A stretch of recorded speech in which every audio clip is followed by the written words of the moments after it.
नमस्कार. महाराष्ट्र लोक न्यूज मध्ये आपले स्वागत.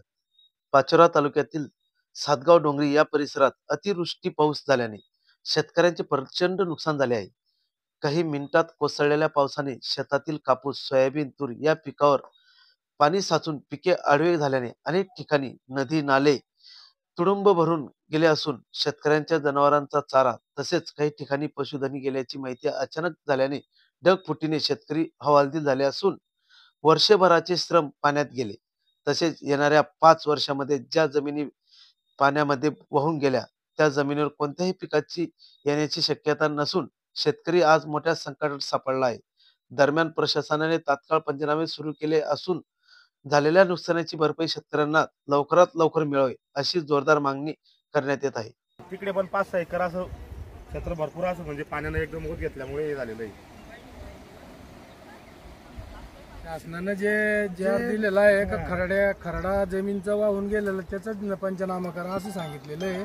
पण आमची ठिबक सुद्धा राहिलेली नाही, विहिरी पूर्ण 100% विहिरी भरून गेलेल्या सर्व चेक झालेलं आहे, काहीच राहिलेलं नाही. काहीच राहिलेलं नाही जमिनीमध्ये, काहीच नाही राहिलेलं आहे जमिनीमध्ये. आजूबाजूचे निर्णय लागला पाहिजे. आणि खरड्याचे आदेश देऊन शासन किती मदत देऊ शकतं? शासन किती मदत देणार आहे? लाखोचं नुकसान झालेलं आहे, लाखांना सुद्धा पुरणार नाही. ठिबक पूर्ण. पाचोरा तालुक्यातील सातगाव डोंगरी या गावामध्ये 15 तारीख या दिवशी महापूर आला आणि सुदैवाने हानी झाली नाही. तर आता आपण ग्राउंड लेवलला सातगाव या परिसरामध्ये शेती शिवारामध्ये ग्राउंड लेवलला आहोत. या ग्राउंड लेवलला असताना या शेतकऱ्यांचं नुकसान किती झालं, या शेतींचं नुकसान झालंय. आज कमीत कमी शेताच्या बांधकाराचं जे नुकसान झालं आज त्या नुकसान पायी शेतकरी आज कमीत कमी या शेतकऱ्यांचं 3-3, 4-4 एकर ही जमीन ती पूर्ण खांगाळून गेलेली आहे, खाली कमी गेली. आज कमीत कमी हे 5 वर्ष या जमिनीवर कोणत्याही प्रकारचं उत्पन्न घेऊ शकत नाही. तरी या शेतकऱ्यांची आपण प्रतिक्रिया ऐकणार आहोत की बुवा आता यापुढे तुम्हाला या जमिनी सुधारण्यासाठी किती निधी लागेल. आपण सांगू शकता की जमीनची तुमची 3 एकर जमीन जी गेली ही जमीन सुधारण्यासाठी किती वर्ष जातील तुमचे कालांतराने? 5 वर्ष उत्पन्न येणारच नाही. 5 वर्ष उत्पन्न येणार नाही. ती शासनाकडे आपली काय मागणी की बुवा कमीत कमी आम्हाला जमिनी तरी सुधारवून द्या. आम्हाला पैसे नको, आम्हाला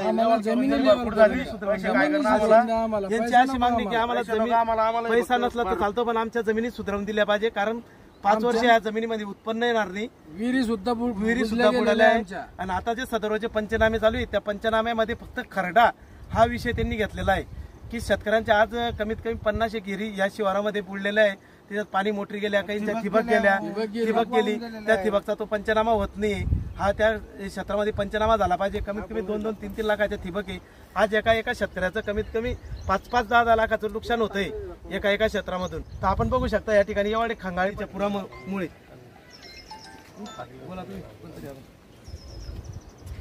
शेतकऱ्यांचा आम्हाला खरड्याचे पैसे नाही पाहिजे आम्हाला, पण आमची जमीन क्लिअर करून द्यायला पाहिजे. जमीनचं आमचं लय नुकसान आहे, कारण की यांना 5 वर्ष काही याच्यात पिकच येणार नाही. परत आणखीन विहिरी पूर्णपणे बुजले गेलेले आहे आमच्या या पाण्यामुळे. ठिबक वाहून गेलेली आहे आमची, समजी ठिबक वाहून गेलेली आहे. आम्हाला मोबदला काय देणार आहे? तुम्ही खरड्याचाच देणार आहे. तेवढं काय आमचे नुकसान आमचं हे नाही होणार.